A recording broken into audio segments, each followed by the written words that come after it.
एक लड़का केन जिस पर एक बूढ़ी औरत का भूत कब्जा करके उसकी मर्दानगी लेकर भाग जाती है। अब क्या केन और उसकी दोस्त मोमो दोनों मिलकर उस बूढ़ी औरत के भूत से केन की मर्दानगी वापस ला पाएंगे? चलिए जानते हैं। ये सब एक आम दिन था, लेकिन मोमो के लिए नहीं। आज उसका बॉयफ्रेंड फिर से उससे पैसे मांगता है और जब मोमो पैसे देने से मना कर देती है तो उसका बॉयफ्रेंड पहले तो उसकी सुताई करता है, फिर उससे ब्रेकअप करके वहां से चला जाता है। फिर भी ये पागल लड़की उदास होकर बैठ जाती है क्योंकि वो उसका पहला बॉयफ्रेंड था। उसकी बेस्ट फ्रेंड्स उसका मजाक उड़ाती हैं और पूछती हैं कि आखिर इस लड़के में ऐसा क्या था जो उसने उसे पसंद किया। मोमो कहती है वो थोड़ा मेरे फेवरेट एक्टर जैसा दिखता था और मैं हमेशा से एक ऑकवर्ड मैस्कुलिन बॉयफ्रेंड चाहती थी। उसकी दोस्त कहती है अरे भाई, इस उम्र में कोई मैस्कुलिन बॉयफ्रेंड अफोर्ड नहीं कर सकता जब लोग खुद अपना जेंडर भी समझ नहीं पाते। फिर मोमो थक के स्कूल के गलियारों में घूमने लगती है। तभी उसने देखा कि कुछ लड़के, गरीब लड़के जिसका नाम केन है, उसे परेशान कर रहे थे। मोमो केन के पास बैठ जाती है और उससे बात करने लगती है। क्योंकि बुली लड़कों को पता था कि मोमो से टकराना ठीक नहीं, तो वो जल्दी जल्दी पीछे हट जाते हैं। मोमो बाहर निकलते वक्त अपने अंदर जमा स्ट्रेस निकाल रही थी, तभी केन वहां आया। केन हिम्मत नहीं जुटा पा रहा था मोमो का सामना करने का, बस दूर से चिल्लाया, मुझे पता है मोमो, तुम्हें प्यार है। मोमो बोली, अपने ऐसे ओल्ड फैशन वर्ड से बाहर आ जा। मैं चाहे जितनी भी डेस्परेट हूँ, मैं तेरे जैसे किसी से प्यार नहीं करूंगी। पर केन का मतलब था कि वो मोमो को उसके मैगजीन के कंटेंट से प्यार हो गया है जो ईओस और एलियंस के बारे में था। मोमो बोली, मुझे इन बेवकूफ कॉन्स्पिरेसी थ्योरीज में कोई दिलचस्पी नहीं है। लेकिन केन बहुत जिद्दी था, जैसे कोई यूट्यूब का पिकअप आर्टिस्ट। मोमो गुस्से में बोली, चुप कर, मेरे पास तेरे साथ बहस करने का टाइम नहीं, अभी अभी मेरे बॉयफ्रेंड ने मुझे छोड़ा है। फिर उसने कहा, तेरे कोई दोस्त क्यों नहीं है? क्योंकि तू एक जिद्दी लड़का है। केन चौंक गया। मोमो तुरंत समझ गई कि उसने थोड़ा ज्यादा कठोरता दिखा दी, तो उसने उसका मैगजीन उठा लिया और माफी मांगते हुए बोली, मुझे एलियंस पर भरोसा नहीं है लेकिन भूतों पर है। केन हंस पड़ा और बोला, तूने कभी भूत को देखा है क्या जो तुझे भूतों पर भरोसा है? दोनों बहस करने लगे कि भूत सच है या एलियंस। फिर तय किया कि एक दूसरे को साबित करेंगे कि वो सही है। रात को मोमो एक क्रीपी सुनसान अस्पताल जाती है क्योंकि केन ने कहा था कि वहाँ एलियंस इंसानों को उठाकर ले जाते हैं। वहीं केन को सुनसान सुरंग भेज दिया गया क्योंकि मोमो ने कहा था कि वहाँ कई भूत दिखाई दिए गए थे। केन डर रहा था। जैसे जैसे वो सुरंग के करीब गया, उसे लगने लगा कि सुरंग उसे खींच रही है। उसने मोमो से पूछा, क्या तुमने कभी भूत को देखा है क्या? मोमो बोली, नहीं, लेकिन मुझे यकीन है कि भूत होते हैं क्योंकि मेरी दादी शमन है। मैंने उनसे भूतों के बारे में सब कुछ सीखा है। अपनी दादी के कारण वो हमेशा घर से निकलते वक्त गुड लक रिचुअल करती थी जिसमें वो अपनी एक उंगली सिर के ऊपर उठाती थी। मोमो ने कहा, मैं हमेशा अजीब महसूस करती थी ये करते हुए और लोग मुझ पर हंसते थे, तो मैंने अपनी दादी से झगड़ा कर लिया था और ये रिवाज छोड़ दिया था। फिर उसने बताया, मुझे अब समझ आया कि मैं अपनी दादी से नाराज नहीं थी बल्कि उन लड़कों से थी जो मेरे रीति रिवाज पर हंसते थे। फिर उसने कहा, मैं अपनी दादी के इस खास काम पर हमेशा गर्व करती थी और इसी वजह से मैं भूतों पर विश्वास करना चाहती हूँ। अपनी कहानी खत्म कर मोमो ने केन से पूछा कि उसे एलियंस क्यों पसंद है। केन ने कहा, मुझे एलियंस पसंद करने के लिए किसी वजह की जरूरत नहीं है। मोमो बोली, ठीक है, तेरी मर्जी। इसी वक्त केन जमीन पर खून के धब्बे देखता है। वो वहीं रुक जाते हैं जहाँ वो खड़ा था। केन तुरंत मुड़ा देखने की कोई है या नहीं। डर के मारे उसने एक भूत देखा, एक बूढ़ी औरत जो केन को $2 में हॉक टुआ देने की बात कर रही थी। केन डर के मारे चिल्लाते हुए भागने लगा। मोमो ने पूछा, क्या हुआ? केन बोला, मैंने अभी अभी एक भूत देखा, एक बूढ़ी औरत, लेकिन मैं खुद को मनाने की कोशिश कर रहा हूँ कि मैंने भूत नहीं देखा। मोमो बोली, अरे रुको, भागो मत, क्योंकि वो बूढ़ी औरत का भूत, जिसे टर्बो ग्रैनी कहते हैं, केन का पीछा करे और अगर वो उसे पकड़ लेती है तो केन हमेशा के लिए शापित हो जाएगा। मोमो ने ये बात बताने में बहुत देरी कर दी क्योंकि भूत ने केन को लगभग पकड़ लिया था। मोमो ने बस उसकी चीखें सुनी, फिर कॉल कट गया और उसका फोन स्क्रीन लाल हो गया। मोमो को लगा कि केन खतरे में है तो वो उसकी मदद के लिए भाग, लेकिन तभी बिल्डिंग की सारी लाइट्स चली गई और वहाँ 3 अजीबोगरीब लोग सामने आ गए। मोमो सोचने लगी कि ये क्या हो रहा है यार और भागने की कोशिश करने लगी, पर वो तीनों आदमी मोमो को पकड़ लेते हैं। जब वो जागी तो देखा कि वो एक खास कुर्सी में कैद है। तीनों ने बताया कि वो एलियंस हैं जो सर्पो नाम के ग्रह से आए हैं जहाँ सिर्फ मर्द ही रहते हैं। वो क्लोनिंग तकनीक से बढ़ते हैं, लेकिन ज्यादा क्लोनिंग ने उनकी एवोल्यूशन खराब कर दी है, जिससे वो अपनी बेसिक इमोशंस खो बैठे हैं। इसलिए वो धरती पर आए हैं ताकि वो यहाँ की लड़कियों को पकड़कर नई जनरेशन शुरू कर सके। एक एलियन ने अपने पैंट से एक बड़ा मैकेनिकल स्लॉन्ग निकाला जिससे मोमो चीख पड़ी और लड़ने लगी, पर उसकी लड़ाई बेकार थी क्योंकि एलियंस ने अपनी हिप्नोटाइजिंग ताकत से उसे सुला दिया। लेकिन जैसे ही वो उसकी वी कार्ड लेने वाले थे, उसका मोबाइल बजा। सब रुक गए और एक एलियन जाकर फोन उठाने लगा। तभी अचानक ग्रैनी गोस्ट फोन से बाहर निकली और उसने उसे जोर से थप्पड़ मारा। फिर उसने एलियंस के बॉल्स को काट दिया और उसे उड़ाकर फेंक दिया। पता चला कि केन के शरीर पर उस भूत ने कब्जा कर लिया था। मोमो को राहत मिली कि कम से कम वो भी जिंदा है। उसने केन से पूछा कि तू मेरी मदद कर सकता है क्या, लेकिन केन का शरीर टर्बो ग्रैनी के कब्जे में था। तभी एक एलियन एक ह्यूमनॉइड ज़ेब्रा में बदलकर उस पर हमला करने लगा। टर्बो ग्रैनी उसके अटैक से बचती है और एलियन के शरीर को तहस नहस कर देती है। उसने बाकी एलियंस पर भी हमला किया, पर आखिरी वाला एक खास अटैक करके उसे दीवार से टकरा देता है। तभी केन को अपनी बॉडी पर कंट्रोल वापस मिलता है और उसने एलियन से कहा कि मैं तुम्हें जो चाहो दूंगा, बस लड़की को छोड़ दो। वो चिल्लाया, मेरे कोई दोस्त नहीं थे, इसलिए मैं चाहता था कि एलियंस मेरे दोस्त बने। बचपन से मैं बार बार उनसे संपर्क करता रहा, पर वो कभी नहीं आए। मेरे क्लासमेट्स मुझे हमेशा तंग करते थे, कोई भी मेरी कदर नहीं करता था, बस तब तक जब तक मोमो मेरे साथ इंसान जैसा बर्ताव नहीं करने लगी। उसने कहा वो मोमो को कुछ नहीं नहीं होने देगा, चाहे उसे खुद राक्षसी क्यों न बनना पड़े। फिर वो फिर से भूत बन गया, लेकिन एलियन ने तुरंत उस पर गोली चलाई और उसे फिर से इंसान जैसा बनने के लिए मजबूर किया। एलियंस ने सोचा कि मर्दों का कोई काम नहीं, तो वो कैन को खत्म करने की योजना बनाने लगे। फिर उन्होंने मोमो के दिमाग को मैनिपुलेट करना शुरू कर दिया। मोमो रेजिस्ट करने लगी, तब उसे याद आया कि उसकी दादी उसे हमेशा कहती थी कि वो अपने सिर के ऊपर से अपनी काई रिलीज करे। वो सोचने लगी कि ये बात अभी क्यों याद आई, पर फिर भी वो कोशिश करने लगी। जैसे ही उसने अपनी काई रिलीज की, जिस डिवाइस ने उसे दबाकर रखा था वो टूट गया। कोई विश्वास नहीं कर पा रहा था जो हुआ, लेकिन मोमो को समझ आ गया कि उसकी दादी पूरे टाइम उसे इस दिन के लिए तैयार कर रही थी। उसने अपने शरीर में ताकत महसूस की और एक जोरदार किक मारी, जिससे एलियन उड़ते हुए चांद से टकराते हैं, जो असल में उनका छिपा हुआ स्पेसशिप था। एलियंस का काम खत्म हुआ तो मोमो ने कैन से कहा कि अब उन्हें भाग जाना चाहिए, पर कैन अभी टर्बो ग्रैनी के कंट्रोल में था और उसने मोमो पर हमला कर दिया। मोमो ने कहा छोड़ो कैन को, और अपनी ताकत से उस बूढ़ी भूत को उसके शरीर से बाहर फेंक दिया। लेकिन कैन दर्द से तड़पने लगा और टर्बो ग्रैनी बोली मेरे पास उसका छोटा किला है, जब तक वो मेरे पास रहेगा वो मेरा ही रहेगा। मोमो ने कहा तुरंत कैन की मर्दानगी वापस कर दे। टर्बो ग्रैनी बोली अगर तुम बच्चे को बचाना चाहती हो तो मेरी सुरंग में आओ, तब ये मैच फेयर खेल सकते हैं। फिर वो उड़ती हुई चली गई। उसके बाद एलियन का स्पेसशिप सीधे उस बिल्डिंग की तरफ बढ़ा, उसे चीरता हुआ अंदर घुस गया। मोमो किसी तरह कैन को लेकर बाहर निकल गई। फिर उसने अपनी काई कैन के शरीर में इंजेक्ट की ताकि वो स्टेबल रहे। दोनों को समझ आ गया कि भूत और एलियन सच में मौजूद हैं और वो बहुत गहराई से इस दुनिया में फंस गए हैं। कैन पूछता है मैं इस शाप से कैसे आजाद हो सकता हूँ। मोमो कहती है हमें टर्बो ग्रैनी की ऐसी सुताई करनी पड़ेगी कि वो तुझसे अलग हो जाए। कैन कहता है ठीक है मैं वहां जाऊंगा और कुछ ना कुछ तो करूंगा। फिर वो चलता हुआ अपना शर्ट पैंट उतारता है और मोमो से कहता है कि तू ये पहन के घर चली जा। मोमो बोली इतना सब होने के बाद मैं तुझे अकेला छोड़ के नहीं जा सकती। कैन पूछता है क्या तू सच में पागल है। फिर वो कहता है मैं बस एक ऑकवर्ड लड़का हूँ। मोमो अचानक अपने पैरों के बीच पानी गिरने जैसा फील करती है, क्योंकि कैन ने उसी लाइन को दोहराया जो उसका फेवरेट एक्टर फिल्मों में बोलता है। वो खुद को शांत करने की कोशिश करती है और कैन से उसका नाम पूछती है, क्योंकि उसने कभी मौका नहीं पाया जानने का। कैन बताता है मेरा नाम कैन टकूडा है, जो कि मोमो के फेवरेट एक्टर का भी नाम है। मोमो का दिमाग घूम जाता है। वो गुस्से में टैंट्रम करने लगती है, क्योंकि उसके लिए ये मानना मुश्किल होता है कि उसका फेवरेट मैस्कुलिन हीरो और ये लड़का दोनों एक जैसा नाम साझा करते हैं। वो जमीन पर लौटने लगती है ताकि इस सच्चाई को भूल जाए। इसी बीच टर्बो ग्रैनी कैन के शरीर पर फिर से कब्जा कर लेती है। कैन कहता है थोड़ी स्पिरिचुअल एनर्जी दे मुझे जल्दी। टर्बो ग्रैनी घबराकर उसे अपनी ताकत से दीवार में पटक देती है। मोमो कहती है अगर हम साथ काम करने वाले हैं तो कुछ नियम बनाने होंगे। पहला नियम ये कि कैन का नाम कोई नहीं लेगा, मैं उसे आरन बुलाऊंगी, क्योंकि वो अकल्ट कैद में था। कैन के पास कोई चारा नहीं था, उसे ये नियम मानना पड़ता है। फिर दोनों झगड़ते हुए शहर की ओर चल दिए और जल्द ही सूरज निकल आया। मोमो कहती है कैन चल मेरे घर चलते हैं, तुझे नहाना है, कपड़े बदलने हैं और एक्सपर्ट की मदद भी चाहिए। पर जैसे ही वो उसके घर पहुंचे मोमो ने चेतावनी दी तैयार रहना, मेरी दादी लड़कों को घर लाने के खिलाफ है और उसने मेरे एक्स बॉयफ्रेंड को मारने तक की कोशिश की थी। कैन ये सुनकर घबरा गया। जब वो गेट से दाखिल हुआ तो उसका शरीर अचानक जलने लगा। मोमो ने घबरा कर उसे पास के नाले में फेंक दिया। फिर उसे पता चला कि गेट पर ताबीज लगा था जो बुरी आत्माओं को दूर रखता था, इसलिए कैन जल रहा था। मोमो ताबीज उतार देती है ताकि कैन अंदर आ सके और तभी उसने देखा कि कैन का नया हेयर स्टाइल बन चुका था। वो उसे अंदर ले गई और देखा कि उसकी दादी घर पर नहीं थी, तो उसने कैन से कहा कि वो कमरे के बाहर इंतजार करे क्योंकि वो कपड़े बदलने जा रही है। पर जैसे ही उसने अपना काई देना बंद किया, कैन फिर से भूत बनने लगा और कमरे में घुस आया। मोमो ने अपनी ताकत से उसे दीवार के साथ दे मारा और कहा मुंह दूसरी तरफ कर ले,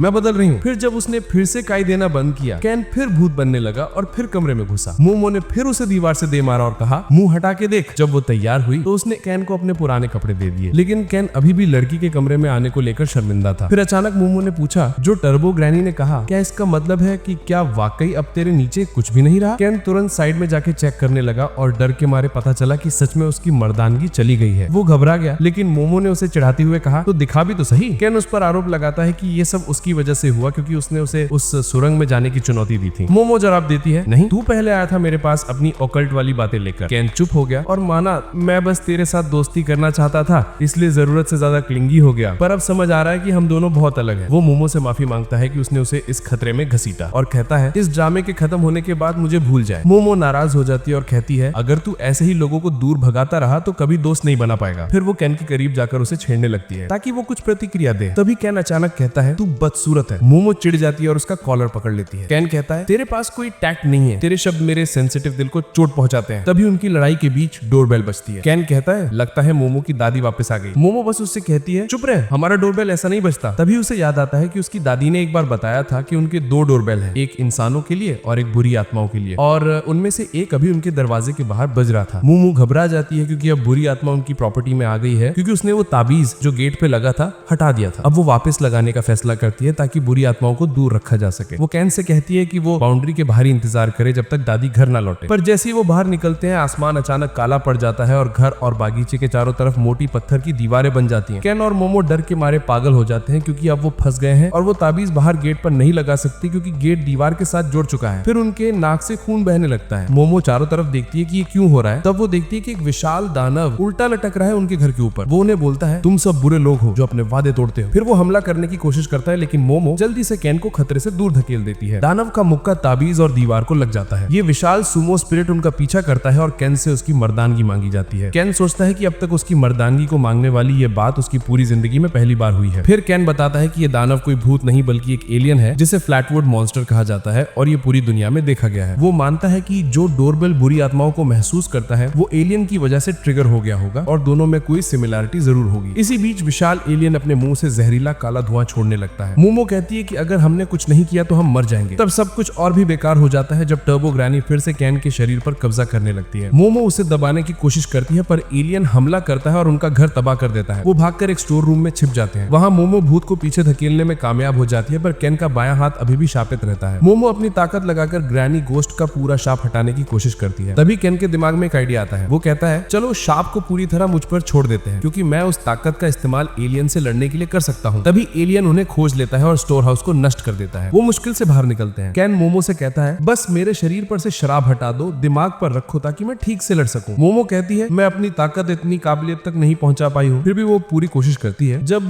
दानव उनके ऊपर फिर से शॉकवेव छोड़ता है तब मोमो कैन को वो ताकत देने में सफल हो जाती है जो वो चाहता था। अब कैन अपनी ताकत पूरी तरह कंट्रोल कर सकता है और अटैक से बच सकता है। मोमो इम्प्रेस्ड होती है पर उसके लिए ये शॉकिंग है कि इस फॉर्म में कैन एक लेजी और डिप्रेस्ड इंसान बन चुका है, बिल्कुल उसकी तरह बस सुपर पावर्स के साथ। कैन खुद को घसीटता हुआ एलियन के पास ले जाता है और वहां खड़ा हो जाता है। एलियन उसे थप्पड़ से मारता है पर कैन आखिरी पल में डॉज कर लेता है टर्बो ग्रैनी की ताकत से। कैन एलियन की उंगलियों को भी फाड़ देता है। मोमो कॉन्फिडेंट होती है कि वे जीत सकते हैं पर अचानक कैन खून उगलता है और अपनी ताकत खो देता है। एलियन उसे जमीन पर पटक देता है पर और कुछ करने से पहले मोमो कैन को खींचकर वापस ले आती है। कैन माफी मांगता है कि वो टर्बो ग्रैनी की ताकत का सही इस्तेमाल नहीं कर पाया क्योंकि उसका शरीर इसे सह नहीं पाया। वो घबरा जाता है ये सोचते हुए कि एलियन दानव को कैसे हराएंगे। तभी मोमो को आइडिया आता है। चूंकि एलियन सुमो के मूव्स यूज करता है वो सोचती है कि अगर उसका हाथ जमीन को छू गया तो वो हार जाएगा नियमों के मुताबिक। कैन कहता है तू वाकई एक जीनियस है। फिर वो मोमो की मदद से फिर से सुपर पावर मोड में आ जाता है। उसने जोरदार तेजी से एलियन की टांग पकड़ ली और उसे फाड़ दिया। मोमो ने अपनी ताकत से एलियन को जमीन पर गिरा दिया और जैसे ही एलियन का हाथ जमीन को छूता है वो पिघलने लगता है। पर एलियन के पास जबरदस्त कोर स्ट्रेंथ थी। वो बैक फ्लिप लगाकर फिर से खड़ा हो गया। दूसरे हाथ को जमीन पर लगाने से पहले उसने मोमो को पकड़ लिया और दीवार से पकड़ा दिया और फिर कैन के शरीर पर फिर से शाप छाने लगा। फिर अचानक शाप रुक जाता है। कंफ्यूज्ड कैन मोमो की ओर देखता है जो अभी भी लड़ रही थी। भले ही एलियन ने उसे गंभीर चोटें दी हों। वो एलियन को चढ़ाते हुए कहती है तू धोखेबाज है जो हाथ जमीन पर लगाने के बाद भी लड़ रहा है। एलियन फिर से उस पर जोरदार हमला करता है। कैन चिल्लाता है मुझे लड़ने दे, पर मोमो सारे मुक्के झेलती रहती है जब तक वो दीवार में एक गड्ढा न बना दे। जैसे ही उसे यकीन हो जाता है कि गड्ढा काफी गहरा है और वो प्लॉट से बाहर है, वो कैन को अपनी ओर खींच लेती है। फिर वो ताबीज को वापस गेट पर लगाती है और वो प्रोटेक्टिव फील्ड फिर से बन जाता है जो एलियन को जला देता है। मोमो कैन को कस के गले लगाती है ताकि वो प्रोटेक्टिव फील्ड के बाहर रहे। कुछ सेकंड बाद जब एलियन पूरी तरह से खत्म हो जाता है सब कुछ फिर से नॉर्मल हो जाता है। मोमो खुशी से धूम उठती है कि वो जीत गए, पर तभी अचानक ज्यादा ताकत इस्तेमाल करने की वजह से उसकी चेतना चली जाती है। कैन उसे पकड़ने की कोशिश करता है तभी टर्बो ग्रैनी उसके शरीर पर कब्जा कर लेती है। टर्बो ग्रैनी मोमो को उठाती है तभी अचानक एक लकड़ी का ईंट और कील उसके सिर पर लगती है और वो उड़ती हुई गिर पड़ती है। मोमो की दादी इसेको जो पूरी गुड़िया जैसी लगती है वहां आ जाती है। वो कहती है मैंने सोचा था कि मेरी पोती फिर से कोई लूजर घर लेकर आई है पर ये तो इंसान भी नहीं है। टर्बो ग्रैनी पीछे से सेको पर हमला करती है पर सेको के चारों तरफ प्रोटेक्टिव बैरियर होता है जो भूत को छूते ही जला देता है। सेको को पहले से पता था कि ऐसा होगा, उसने पहले ही बैरियर सेट कर रखा था। भूत हमला करता है पर जैसे ही वो बैरियर को छूता है वो जलने लगता है। मोमो की दादी टर्बो ग्रैनी को बैट से मारती है ताकि उसे बाहर निकाला जा सके, पर टर्बो ग्रैनी वार्निंग देती है कि अगर वो उसे मारती है तो जिस लड़के के शरीर में वो है वो भी मर जाएगा। सेको कहती है कि उसे कोई फर्क नहीं पड़ता और ये बेहतर होगा कि मोमो की जिंदगी से सारे लड़के गायब हो जाए। वो बैरियर के चारों ओर एक और सर्कल बनाती है और पहले वाले को थोड़ा कम करती है जिससे भूत और ज्यादा जलता है। कुछ घंटों बाद मोमो अपने कमरे में जागती है। सबसे पहले वो कैन के बारे में सोचती है। वो नीचे भागती है जहाँ उसकी दादी पुराने जमाने की फ्रेंड्स सीरियल देख रही थी। मोमो पूछती है क्या आपने वो चश्मे वाला लड़का देखा? सेको पूछती है क्या तू उसे स्पिरिचुअल हॉटस्पॉट भेजी थी? मोमो हाँ में सर हिलाती है और फिर पूछती है कैन का क्या हुआ? सेको कहती है मैंने बुरी आत्मा को खत्म कर दिया। मोमो घबरा जाती है। तभी सेको का एटीट्यूड बदल जाता है और वो पुरानी बातें निकालती है जब मोमो ने कहा था कि वो फेक है और भूत होते ही नहीं है। नाराज मोमो माफी मांगती है, सर झुका देती है और पूछती है आपने कैन के साथ क्या किया? सेको कहती है तुम मुख्य मंदिर जाओ। मोमो गुस्से में कसम खाते हुए मंदिर की तरफ दौड़ती है, सोचती है कि वहाँ कैन की राख मिलेगी। वो खुद को दोष देने लगती है क्योंकि कैन बस दोस्ती करना चाहता था और वो उसे शापित कर बैठी। जब वो मंदिर का दरवाजा खोलती है तो देखती है कि कैन शांति से चावल खा रहा है। कैन उसे देखकर राहत महसूस करता है क्योंकि उसे लगा था कि उसने उसे नुकसान पहुंचाया है, पर मोमो दरवाजा उसके फेस पे बंद कर देती है क्योंकि अचानक उसे रियलाइज होता है कि वो इस अजीब लड़के की परवाह कर रही थी और फिर उसे गाली देते हुए कहती है तू जिंदा है। सेको बताती है कि उसने कैन को मंदिर में बंद कर दिया है ताकि टर्बो ग्रैनी उस पे कब्जा ना कर सके। मोमो अपनी दादी को बताती है कि टर्बो ग्रैनी ने कैन का डिंग डोंग चुरा लिया है और वो उसकी जिम्मेदार है। वो कहती है कि वो टर्बो ग्रैनी को हराएगी, केन को उसका टूल वापस दिलाएगी और सब कुछ खुशी खुशी खत्म करेगी। वो दादी को एलियंस से मिलने और अपनी साइकिक ताकतें जागने के बारे में भी बताती है, पर सेको एलियंस पर बिल्कुल विश्वास नहीं करती। उसने सिर्फ साइकिक पावर्स के बारे में ही सुना है। वो मोमो से कहती है कि केन के ठीक होने की उम्मीद छोड़ दे, क्योंकि टर्बो ग्रैनी एक बहुत पुरानी ताकतवर भूत है और हाल ही में वो उस सुरंग में आ गए हैं जहां मोमो रहती है। दोनों भूत आपस में मिल गए हैं। सेको बताती है कि वो सुरंग भूतों का इलाका है और पहले जब उसने उसे साफ करने की कोशिश की थी तो वो अंदर भी नहीं जा पाई, क्योंकि वहां की स्पिरिचुअल प्रेशर बहुत ज्यादा था। इसका मतलब है कि टर्बो ग्रैनी को हराना नामुमकिन है जब तक वो सुरंग में है, और अगर मोमो उससे लड़ेगी तो उसकी जान जा सकती है। फिर भी मोमो जिम्मेदारी लेने को तैयार है और केन की मदद करना चाहती है। सेको बताती है कि जीतने का एक ही तरीका है, टर्बो ग्रैनी को टैग गेम में चुनौती देना और उसे उसके इलाके से बाहर निकालना, जो कि पूरे शहर में फैला हुआ है। अगर वो टर्बो ग्रैनी को शहर के बाहर बिना पकड़े ले जा पाए तो वो कमजोर हो जाएगी और फिर वे उसे हरा सकते हैं। मोमो ये सुनकर घबरा जाती है, क्योंकि उसे पता है कि वो उस दानव से जल्दी भाग नहीं पाई। पर सेको कहती है कि वो अपनी बात मोमो के लिए नहीं कह रही थी। वो दरवाजा खोलती है और केन से कहती है कि उसे उस बूढ़ी आत्मा को दौड़ में हराना होगा। केन कहता है कि उसका स्टैमिना बहुत खराब है और वो सुपर पावर मोड ज्यादा देर नहीं रख सकता। सेको उसे तुरंत ट्रेनिंग शुरू करने को कहती है। वो कहती है कि वो वन पंच मैन की ट्रेनिंग रूटीन फॉलो करे और दौड़ते हुए मोमो को अपनी पीठ पर उठाए, ताकि वो शार्प को उसके ऊपर काबू में रख सके। साथ ही वो मोमो से कहती है कि अपनी साइकिक पावर्स को भी लेवल अप करे। सेको कहती है कि वो कल से दोनों की ट्रेनिंग शुरू करेगी। अगले दिन सुबह केन खुद को एक बड़ी दिक्कत में पाता है, क्योंकि उसे जल्दी से बाथरूम जाना है। पर अगर मोमो उसकी लगातार निगरानी नहीं करती तो टर्बो ग्रैनी उस पर कब्जा कर लेगी। सेको बस कहती है बस उसे देखो जब वो बाहर जाए, पर केन और मोमो दोनों कहते हैं कि ये उनका किंक नहीं है। तभी सेको पूछती है कि मोमो शार्प पर कैसे काबू रख रही है। मोमो बताती है कि वो हर चीज के आसपास एक औला देख सकती है। जब वो केन के आसपास के भूत के औरा को दबाती है तो वो सामान्य रहता है। वो बताती है कि अभी उसकी ताकत सिर्फ औरा पकड़ने और उसे हिलाने तक सीमित है, पर जब उसने अपनी ताकत पहली बार जागृत की तो उसे खुद को भगवान जैसा महसूस हुआ था। सेको सलाह देती है कि वो अपनी आंखें बंद करके अपने पूरे शरीर से औरा महसूस करे, इससे उसकी ताकत और बढ़ेगी। मोमो कोशिश करती है अपनी त्वचा से औरा महसूस करने की, पर काम नहीं होता। केन ट्रांसफॉर्म हो जाता है। वो उसे वापस लाती है, पर वो पहले ही लिमिट पर होता है और सीधे अपना घर दौड़ता है ताकि जल्दी से जरूरत पूरी कर सके। मोमो उसे रोकने के लिए पीछे भागी। सेको भी साथ आती है ये देखने के लिए कि आखिर क्या होगा। आखिरकार केन को अपनी जिंदगी की सबसे बड़ी शर्मिंदगी का सामना करना पड़ता है, क्योंकि मोमो उसे टॉयलेट में जाते देख लेती है। सेको मोमो से उसकी ताकत के बारे में और सवाल पूछती रहती है। तभी टर्बो ग्रैनी केन के जरिए उनके घर आती है। मोमो दादी को मदद के लिए बुलाती है, पर वो हिल नहीं पाती और उसकी नाक और कान से खून बह रहा होता है। टर्बो ग्रैनी मोमो को बताती है कि वो केन को देखे बिना किसी को भी शापित कर सकती है और अगर चाहे तो सेको को भी मार सकती है, पर वो मजा लेना चाहती है, इसलिए मोमो से कहती है कि अगर वो उसे बचाना चाहती है तो रात को सुरंग में उससे लड़ने आना पड़ेगा, वरना केन सेको सब मर जाएंगे। फिर वो गायब हो जाती है। मोमो केन और सेको को उस रात जो हुआ सब बताती है। केन और मोमो लड़ाई के लिए सेरेमोनियल कपड़े पहनते हैं और सब उन्हें शुभकामनाएं देते हैं। वे ट्रेन पकड़ते हैं, जहां मोमो अपने सेरेमोनियल कपड़े उतार कर अपने यूजुअल कपड़े पहन लेती है, क्योंकि उसे प्रोटेक्शन की परवाह नहीं है, बस दिखना अच्छा चाहिए। केन और मोमो सुरंग पहुंचते हैं। मोमो कहती है शायद हमें टर्बो ग्रैनी को शहर से बाहर ले जाने की कोशिश नहीं करनी चाहिए और यहीं उसे हराना चाहिए। वो कहती है कि वो तो विशाल सुमो एलियन को हरा चुके हैं, ग्रैनी घोष उससे कुछ नहीं है। पर जैसे ही वो आगे बढ़ते हैं रास्ता एक विशाल सिर से ब्लॉक्ड है, जो अटैक ऑन टाइटन जैसा दिखता है। वे घबरा जाते हैं, पर और बुरा तब होता है जब सामने से भी एक और सिर रास्ता रोकता है। मोमो घृणा जताती है, पर केन उसे ध्यान भटकाना बंद करने और उस पर लगे शाप की ताकत रिलीज करने को कहता है। वो ऐसा करता है और वही लेजी और उदास सुपर ह्यूमन बन जाता है। वो उस दानव के सिर की तरफ बढ़ता है ताकि उसे नष्ट कर सके। तभी उसकी ताकत चली जाती है और केन घबरा जाता है। वो मोमो से कहता है कि अपना काम ठीक से कर, पर मोमो ज्यादा परेशान है क्योंकि अब वो उसका शाप देख ही नहीं पा रही है। तभी टर्बो ग्रैनी बोलती है कि उसने केन का वेनी वापस कर दिया है, क्योंकि उसने समझ लिया कि वे उसकी ताकत का गलत फायदा उठा रही हैं। अब केन उसके शाप से प्रभावित नहीं है। दोनों भयानक मुंह उन पर हमला करते हैं और जैसे ही वे उन्हें निगलने वाले होते हैं, मोमो अपनी दादी की सलाह याद करती है कि टर्बो ग्रैनी की स्पीड पर ताना मारो, क्योंकि उसे चिढ़ाना बहुत आसान। अचानक मोमो जोर से चिल्लाती है उस बूढ़ी भूत से, तू हमसे दौड़ में हारने से डरती है क्या, इसलिए इतनी जोर जबरदस्ती मारने आ रही है। वो उसका मजाक उड़ाती है, कहती है कि वो टर्बो ग्रैनी नाम की हकदार नहीं। तभी भूत अपनी असली शक्ल में आ जाती है और चुनौती स्वीकार कर। वो मोमो से पूछती है कि खेल के नियम क्या है। मोमो बताती है हम टैग खेल रहे हैं, मैं तभी जीतूंगी जब तुझे पकड़ लूंगी, लेकिन उसके पहले मुझे 10 मिनट गिनना होगा। टर्बो ग्रैनी नियम मान ले। गिनती शुरू करते ही केन और मोमो पूरी ताकत से भाग निकल, पर ये बूढ़ी भूत धोखेबाज निकली। वो 10